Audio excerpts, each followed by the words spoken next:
Vamos lá, meus queridos, eu vou fazer um comentário geral sobre a nossa correção individualizada do primeiro simulado, tá? E aí, vejam só, o que que o pessoal mais errou, o que que você tem que ter atenção para não errar de novo e tal. Primeiro, eu quero parabenizar os alunos Maria da Conceição, Thalita, Maria Luísa, Isaac, Mircilene, Glenda. Mandei vídeos individualizados para vocês vão receber pelo WhatsApp.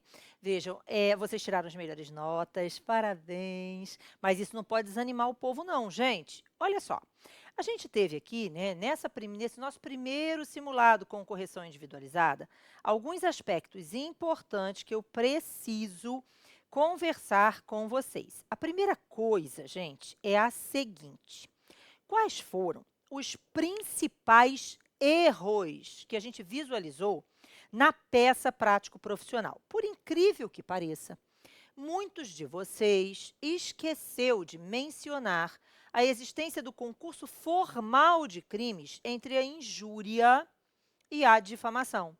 E também, veja, o concurso material dessa conduta que configurava injúria, difamação e concurso formal imperfeito, né? E também o concurso material com crime de dano.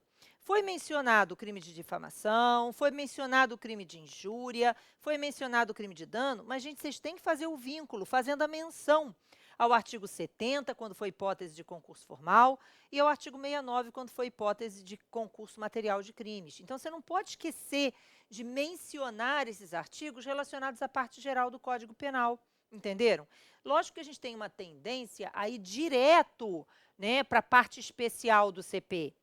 Tudo bem, eu visualizei quais são os crimes, você tem que demonstrar, olha, neste caso a hipótese é de concurso formal de crimes, neste caso a hipótese é de concurso material, ou, veja, se fosse, não é o caso do nosso simulado, uma hipótese de crime continuado. E aí você tem que fazer menção aos artigos respectivos. Lembre-se, olha para cá, gente, o que vai trazer para você uma nota boa na hora da prova é EF. EF, EF. O que que é isso? Explicação, fundamentação, explicação, fundamentação, explicação, fundamentação. Não existe explicação sem fundamentação. Tem que ter explicação e fundamentação. Então, lembre-se, salvo a hipótese de não existir, vamos dar um exemplo, se fosse uma questão relacionada ao princípio da insignificância, aí não existe um artigo, nem uma súmula para tratar da insignificância, né, daqueles requisitos, os 4 requisitos para configurar a ideia de insignificância que gera a atipicidade. Aí tudo bem, você não tem que mencionar, você vai ter que explicar apenas. Mas, quando existe um fundamento legal, você tem que se preocupar em procurar esse fundamento legal e incluir na sua resposta. Tudo bem? Novamente, a prova da OAB é feita de explicação, fundamentação, tá? Segunda coisa importante, gente, que muita gente esqueceu, de pedir a manutenção da medida protetiva de urgência. É certo, reparem, a gente sabe que na hora que eu expliquei a queixa-crime, eu não falei especificamente dessa situação, mas é algo que você tem que ter como lógica dentro do direito. Toda vez que num processo cautelar, uma medida cautelar é deferida, na hora do ajuizamento da ação principal, você tem que pedir que a cautelar seja mantida, entenderam? Lógico que na hora da prova, eu nem sei se a banca ia colocar isso no gabarito ou não, no espelho de correção, mas é melhor a gente pecar por excesso do que pecar pela falta. Então, não se esqueçam de, quando há uma medida protetiva determinada antes da ação principal, na hora do ajuizamento da ação principal, na petição inicial, aquela pessoa deve pedir a custódia, a manutenção da custódia cautelar, tá bom? Isso inclui as medidas protetivas de urgência da Lei Maria da Penha, quando a hipótese for de violência doméstica e você oferecer uma queixa-crime. Ana, mas não é automático, com o ajuizamento da ação principal, automaticamente? Sim, mas a gente não sabe como é que a banca vai se comportar, a gente tem que pecar pelo excesso, tá bom? E, finalmente, gente, muita gente na peça também esqueceu de pedir a fixação dos valores de reparação do dano do artigo 387, inciso 4. Não esquece isso não, tá? Tranquilo, gente? Então, essa é a primeira coisa, tá? Vamos nos lembrar de que, na hora de oferecer a queixa, o seu pedido de condenação está atrelado à ideia de uma sentença condenatória. E o artigo de sentença condenatória é o 387. Então, você pensa, sentença condenatória, abre o código no artigo de sentença, né? Vai dar uma olhadinha, pô, aqui, o que eu tenho que falar para você não se esquecer das coisas. Se você faz isso na hora da prova, uma conferência rápida na lei, você, ao olhar o artigo de sentença condenatória, você vai enxergar lá a questão da reparação do dano e não vai esquecer. Então, lembre-se, o seu vadimécum, o seu mozão, é o seu maior aliado. Ele tem que estar junto com você na hora da prova, na hora das respostas das suas questões, na hora da elaboração da sua peça prático-profissional. Uma conferida no mozão vai garantir a sua aprovação, tá bom? Bom, e os erros nas questões, gente? Quais foram os principais erros? Na questão de número 1, no item B, muita gente não falou que o crime seria culposo. Gente, a hipótese ali é exatamente para você diferenciar o dolo eventual da culpa consciente. Então, você tem que dizer que, naquele caso concreto, a hipótese configura culpa consciente, portanto, o crime é o crime culposo, certo? Na forma lá do artigo 18, inciso 2 do Código Penal. Bom, na questão de número 2, muita gente achou que os familiares do Reinaldo não pudessem buscar a reparação do dano. Então, a gente tem que tomar cuidado com isso. Repare, realmente, o Código de Processo Penal estabelece que, quando houver uma sentença absolutória por uma excludente de ilicitude, né, essa sentença absolutória por excludente de ilicitude impede a busca pela reparação do dano, o ajuizamento da ação civil ex delito. Mas a hipótese da nossa questão número 2 era exatamente a exceção a essa regra, né? Então, olha só, uma sentença absolutória não impede a ação civil ex delito, salvo quando o réu for absolvido por inexistência material do fato, o fato não existiu, ou quando houver uma absolvição por um excludente de ilicitude. Só que, naquele caso, veja, a pessoa que foi atingida, que sofreu aquele disparo, enfim, eu não me lembro direito qual era o caso da questão, mas a pessoa vítima, cujos familiares, que é o Reinaldo, cujos familiares buscariam a reparação do dano, não foi a pessoa que deu causa à agressão injusta iminente e à ação do acusado. O acusado foi absolvido por uma legítima defesa porque houve uma agressão injusta iminente por parte da outra pessoa. Então, a família do Reinaldo pode, sim, buscar a ação civil ex delito com direito de regresso do acusado, certo? Para o verdadeiro agressor. Tranquilo? Não se esqueça também dessa situação.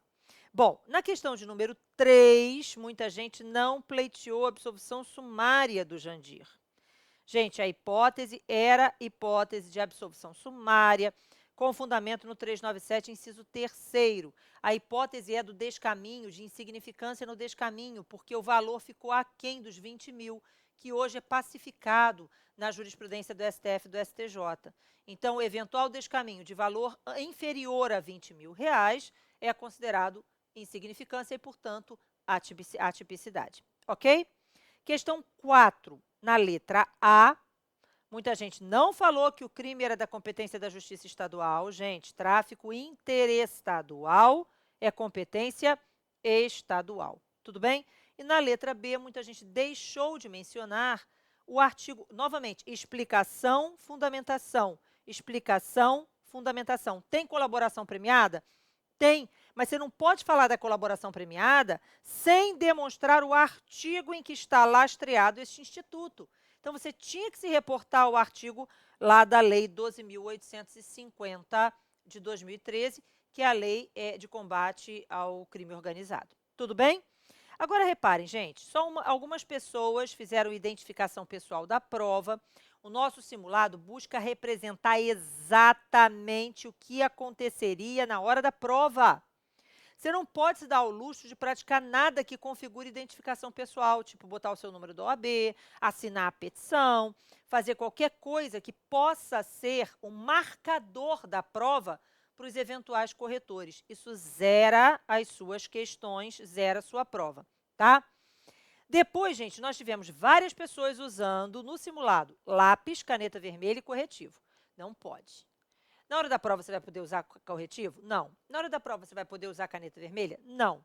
Na hora da prova, você vai poder usar lápis? Não. Então, também não pode usar no simulado, tá? Não pode. Depois, gente, ó, uma pessoa só, ainda bem que foi uma pessoa só. Mas não colocou as questões com a letra A na letra A, letra B na letra B. Essa é uma hipótese, gente, que é o que mais acontece na prova da OAB. Muita gente chega para a gente e fala assim, olha só, duas ocorrências que acontecem demais. Primeira, a pessoa, na hora, por conta do nervoso, na hora de responder a questão, responde a questão na folha errada. Lá na hora da prova, você vai receber um caderno de respostas, recebe o rascunho e recebe um caderno de respostas. Esse caderno de respostas tem em cima escrito aquela folha é para responder o quê? Aquela folha é para responder a questão número 1, aquela folha é para responder a questão número 2, e você, na hora, não presta atenção e responde a questão número 1 na folha de resposta da questão número 2. Zerou a questão. Eles não adianta tentar recorrer, não adianta. Então, você não pode, você tem que tomar muita atenção na hora da prova em relação a isso. De responder as questões nas folhas certas. Além disso, presta atenção, isso é importante.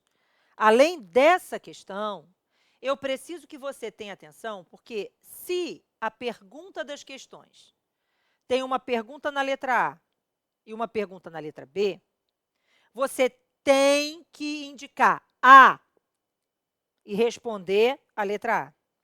B, responder a letra B. Ana, mas a letra A e a letra B estão interligadas. Eu, de qualquer forma, veja, respondendo a letra A, acabo também falando da letra B e tal. Mesmo assim, ainda que você tenha que repetir tudo, letra A tem que ser indicada como letra A, letra B tem que ser indicada como letra B. Se você não fizer isso, veja, você vai zerar aquela questão e não tem recurso que te salve. Ana, eu não posso escrever A e B? Não. Eu não posso colocar assim um parágrafo, aí pular algumas linhas, botar outro parágrafo. Eu tenho que colocar A e escrever, B e escrever? Tem. Se você não fizer isso, está no edital. Eles podem zerar e não vai haver recurso que te salve, vão zerar aquela questão. Ficou claro? Então, preste atenção, porque esse é um erro muito comum. Muita gente, na hora da prova, porque está ansioso, porque está nervoso e tal, faz essa merda e não pode fazer, tá bom? No mais, gente, algumas pessoas escreveram palavras fora das margens. Também não pode.